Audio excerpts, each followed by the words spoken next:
En la historia de la computación moderna, Bill Gates y Steve Jobs son nombres familiares, pero muy pocos conocen al hombre que pudo igualarlos, Gary Kildall. Su historia es la de un inventor inquieto que comenzó con una gran idea y lo perdió todo. Kildall fue el hombre que podría haber sido tan famoso como Gates, pero su camino dio un giro inesperado. Acompáñame a descubrir cómo sus creaciones, un encuentro crucial con IBM y decisiones arriesgadas definieron la revolución informática y al mismo tiempo marcaron el principio de su caída.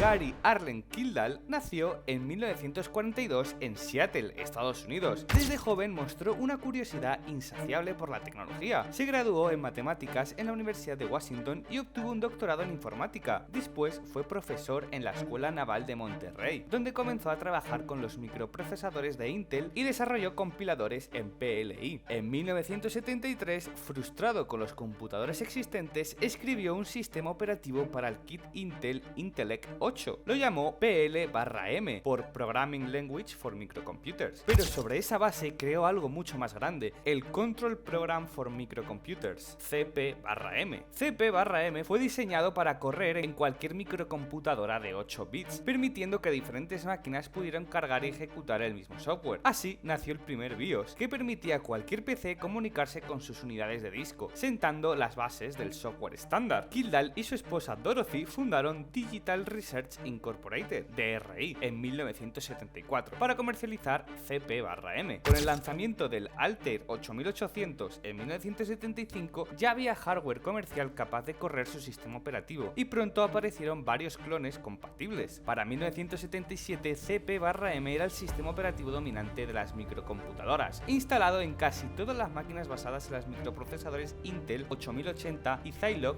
Z80. Digital Research crecía a toda marcha. En 1978 facturaba más de $100.000 al mes y para 1983 rondaba los 45 millones al año. Kildall recordaría que cuando logró botear CP/M desde un disquete por primera vez, sintieron que era como tener un mainframe IBM en la palma de la mano, sabiendo que iba a ser algo muy grande. Pero ¿qué contribuciones hizo que fueran clave? Pues bueno, creó el lenguaje de programación PL/M y el primer BIOS de la industria, fundamentales para el software del PC. Desarrolló CP/M en 1974, el primer sistema operativo comercialmente exitoso para microcomputadoras. Con él estandarizó cómo cargaban y gestionaban los programas, permitiendo que el mismo programa funcionara en distintas máquinas. Introdujo funciones avanzadas como el buffering de disco, multitarea básica, interfaces gráficas primitivas con menús, que inspiraron lo que luego usaría Apple y Microsoft. A principios de los 80 dirigía una empresa con cientos de empleados y oficinas en Estados Unidos, llevando software de DRI a Asia y Europa. En 1980 ocurrió el momento decisivo. IBM planeaba su nuevo PC y buscó un sistema operativo existente en lugar de crear uno desde cero. Primero hablaron con Bill Gates. Como él no tenía sistema operativo propio, lo derivó a Kildall. Un equipo de IBM llegó entonces a Pacific Grove para negociar con Digital Research. La primera reunión fue con Dorothy Kildall y el abogado de DRI. Gary, en cambio, estaba pilotando su avioneta para atender un cliente importante. Regresó esa misma tarde dispuesto a cerrar el trato. Sin embargo, el negocio se trabó en términos financieros. IBM quería comprar todos los derechos de CP/M de una sola vez, mientras que DRI exigía una regalía por cada copia vendida. La reunión quedó en impasse. Gary creyó que en el fondo ya había un acuerdo, pero aquel día no firmaron nada. Mientras tanto, Bill Gates actuó con rapidez. Él había adquirido un sistema operativo llamado Q2, Quick and Dirty Operating System, creado por Tim Patterson como un clon de CP/M. Gates vendió esa copia a IBM como PC-2, reservándose él mismo los derechos para licenciarlo como MS-2. Así, cuando IBM lanzó la IBM PC en 1981, su sistema principal fue PC-2, la versión de IBM de MS-2, en lugar de CP/M. Para empeorar la situación, la versión de DRI para Intel CP/M-86 llegó tarde y era mucho más cara, $250 por copia frente a los $40 del DOS de Gates. El resultado fue claro, la mayoría de clientes eligió la opción más económica. Esta decisión fue el principio del fin de Digital Research.